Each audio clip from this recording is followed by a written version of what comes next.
Paramount wins. This is huge.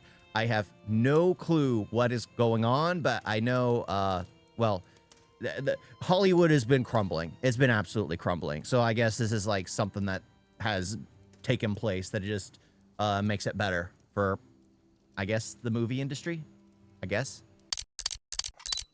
Pick me an address and call me Shirley, because this story seems to have more twists and turns than an Agatha Christie novel. Just when you thought it was all over, along comes a last-minute play to completely change the game. It seemed like only yesterday I was reporting on the sale of Warner Brothers to Netflix after an intense bidding war with Paramount in a $100 billion mega deal that seemed to signal a shift in the balance of power in Hollywood's. The beginning of the end for both the studio system and the theatrical release model, as all the major players were slowly being gobbled up. Yeah, I was assuming Netflix was gonna buy it up.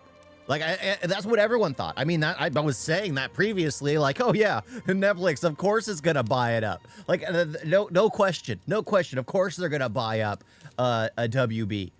I mean, I have no clue what exactly happened. Again, I work for a living. Sadly, I can't stay involved in everything. And absorbed into the streaming giants. But then Paramount took a look at the situation and decided...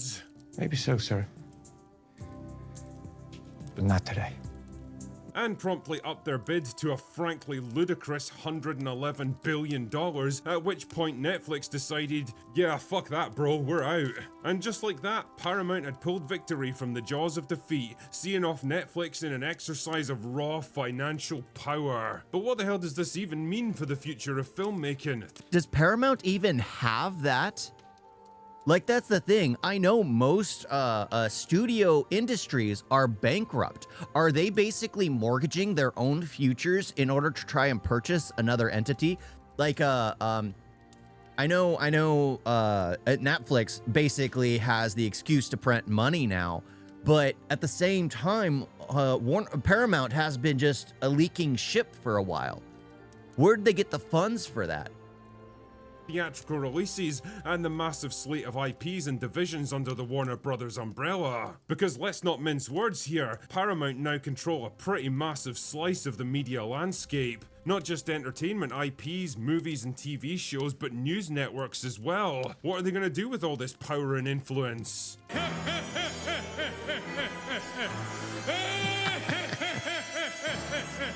Well, to answer that question, Netflix has the money, Paramount does not yet. Warner accepted their hollow bid. What if they don't pay and declare bankruptcy? What do you put as collateral? Yeah, exactly. It's just like, what exactly is going to happen? I mean, the fact that they have Star Trek, but again, you are buying brands. I think the only things that could potentially be successful is Harry Potter, is Game of Thrones, is like the you know, everyone still enjoys, like Knights of the Seven Kingdoms, the Dragons, I forgot what the prequel series was called, but it's like people are enjoying that, but that's really it. And a lot of people seem to already be disappointed, like I know I am, on the Harry Potter series. I mean, how could you fail so much when it hasn't even come out yet? So it's kind of confusing how, because a lot of the brands have already lost any sort of momentum, and Paramount is known to not have the right kind of running, because what did they do with Halo? They ran that into the ground. That would have been an excuse to print money, but no, they had to introduce politics into it. It's just like, no, it's just supposed to be an action shooter franchise. Keep the show an action shooter franchise. You don't have to do all this weird nonsense to it.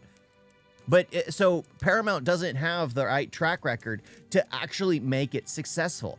So that's the thing. It's just like they don't have the funds to actually pay it out. So what are they using as collateral? Are they now starting to sell the souls of their actors? I mean, what is it? You should probably consider the man at the top of this particular pyramid, David Ellison, the billionaire owner of Paramount Skydance and the son of Larry Ellison, the world's third richest man with a net worth of almost $250 billion. Fuck. Ellison started in the industry by founding Skydance Media back in 2006 with nothing more than a little elbow grease, some can-do attitude, and yes, a massive infusion of money from his dad's. What can I say, man? Having the world's third richest man as your father probably has a few perks. Anyway, fast forward a couple of decades and David was keen to expand his business empire, and one quick and efficient way to do that was to buy out the struggling Paramount Pictures, which was the studio equivalent of a fixer-upper. It had lots of valuable IPs and networks under its control, but years of bad decisions and corporate restructures meant that it no longer had the resources and confidence to exploit them. That's great Don't and get all, but you might frustrated. think that I've the seen my FCC would have a childhood thing or things two to die say about before such my a eyes. huge merger Of course I'm corporations, frustrated. especially when it comes to news channels like CBS on the line. Not to worry though, because as it turns out, David is good pals with the man in the White House, and I Oh, kinda that like makes to sense. imagine the conversation played out something like this. What do you want? Hey Don, any chance you could lean on the FCC and get them to approve that Skydance merger for me? I sure would appreciate it, buddy. I don't know about that, Dave. People might have questions. Well, if you could make this happen, I'll fire everyone at CBS and replace them with people who only say nice things about you. Consider it done. Cheers, bro. And so Is that approval was AI granted doing and the the deal voice? went ahead. Paramount became Paramount Skydance and David set his sights on his next target, Warner Brothers, another studio with a shitload of potential and a ton of IPs that it's mostly too stupid or too incompetent to properly exploit. And funnily enough, another news network in need of, reconfiguring. Ahoy there? Don, it's me again. Listen, you know how you pulled some strings at the FCC for that Paramount merger? Well, I could use your help again. I'm buying Warner Brothers this time. I don't know if I can do this a second time, Dave. They have CNN. We've got a deal. The upshot of all this is that I wouldn't expect too many regulatory hurdles for this particular deal. And if you happen to be a big fan of CNN, You'll be seeing a lot of changes around here. but what does it mean for the entertainment side of things, which is what we're really interested Yeah, in here? Well, exactly. based on Ellison's previous work as a producer for Skydance, it's not difficult to see where his creative sensibilities lie. He's very much an action guy, with a heavy lean-in towards male-driven properties with traditional heroes, and how can I put this? I don't think he's exactly a big fan of the message. In fact, considering Paramount Plus is rapidly turning into the Taylor Sheridan network, I think it's fair to say this guy sees Middle America for what it is, a potentially huge market that's been badly neglected in recent years, mostly by people who absolutely hate them. Imagine for a moment if there was a network that catered to their interests. Now, as you can probably surmise, the prospect of a multi-billionaire with conservative leanings merging two of the biggest studios in Hollywood together under his personal control went down about as well as expected with the usual crowds. I love these clips.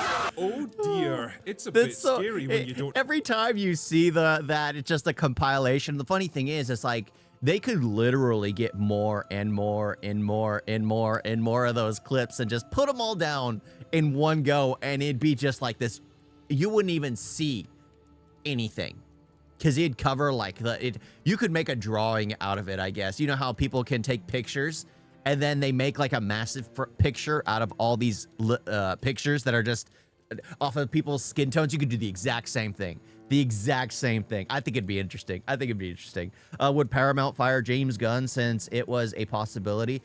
Netflix would have made him a Snyder work separately, but in same IP. I don't know. I don't know what Paramount's going to do. If they allow James Gunn I don't think James Gunn should have like directive control because he doesn't seem to do I don't know. We don't know. I guess we'll find out. Because again, I didn't care for Superman. It seemed like he was doing way too much. It's just do this. Just do the story. Just do the story. Don't introduce all these other side characters. Just do the story. Have an absolute stranglehold on modern culture and have to compete with other creatives that don't share your particular worldview, isn't it? Pass me the world's smallest violin, will you? I mean, considering Ellison owns Paramount already, his first order of business should have been to nuke Kurtzman Trek from orbit, decanonize every show they've ever sharted out into the world, and have the entire secret hideout team forcibly escorted out of the building. fuck it, you can just buy out their contracts if you have to. It's not like you're short on money, but whatever you do, just get those useless retards out of there. But what about Warner Brothers' other IPs like Lord of the Rings, Game of Thrones, Harry Potter, and the entire DCU? Well, I'd be lying if I said I was disappointed they weren't going to fall under Netflix's control. I mean, Jesus, could you even begin to imagine what a Netflix adaptation of Lord of the Rings would look like? We may just have dodged the biggest bullet in entertainment history. Wouldn't get too comfortable in that Warner Brothers office if I were you, James. That being said, I'm not going to pretend that this is an ideal outcome by any stretch, and I don't particularly love the idea of independent studios merging together into homogenous mega corporations. Yeah, you end because, up with a let's be honest, monopoly. it's bad for competition and bad for creativity.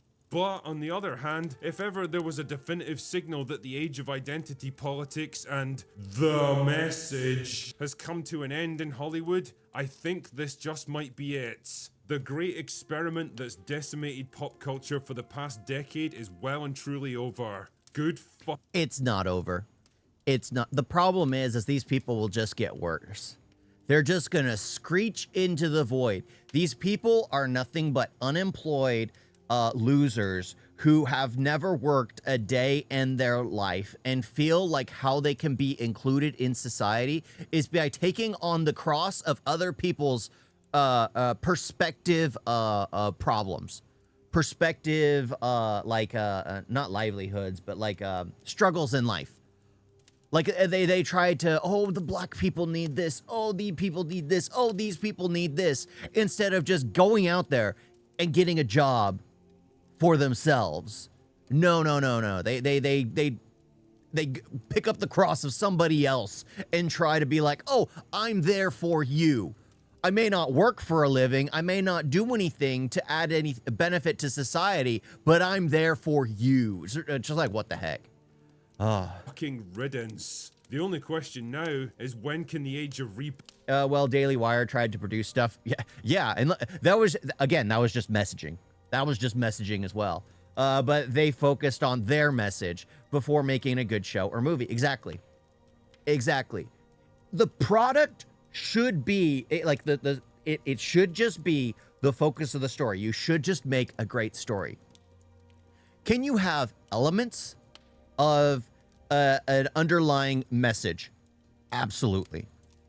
If you look at like the old Star Trek, they had things in that about like struggles in identity politics. They had episodes about struggles between like nations hidden inside Star Trek. Because if you look at things that were going on in the world at the time when those episodes came out, you could tell like there was a leaning. But the thing was, the characters were real, relatable characters. The stories brought you in, and you got to see another side of kind of this world. It was just well done, where they focused on the character development and the actual story itself instead of prioritizing a gosh dang message no one cares about. The message was just an underlying tone there where you could be like, oh, I can see what they're saying with this. I can see this person's perspective instead of just shoving a perspective. Nobody goes to the movies for a church sermon. Nobody goes to the movies for a church sermon. You don't do that. You don't do that. building begin. Anyway, that's all Yeah. I've got for today. I always do that. I always start talking, always at the very end. But yeah, it's just like, people need to stop with this message crap. They just need to make a good story. Have something that's fun to watch, entertaining to go through, all that. But they don't make that. They don't make that. They prioritize a message. And that's the problem, is like one message kept being pushed in these big major corporations, and that's why they're all being bankrupt and selling now. But won't grow broke. But the problem was, like, the Daily Wire was doing like the opposite thing. It was like, nobody cares for that. We already know that stuff is not important. Is not important. Oh my gosh. Yeah, that's just how it is. That's just the way we do the video.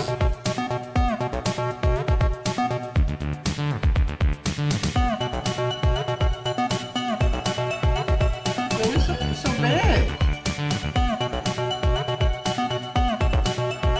And don't forget to like and subscribe. Why is it like that?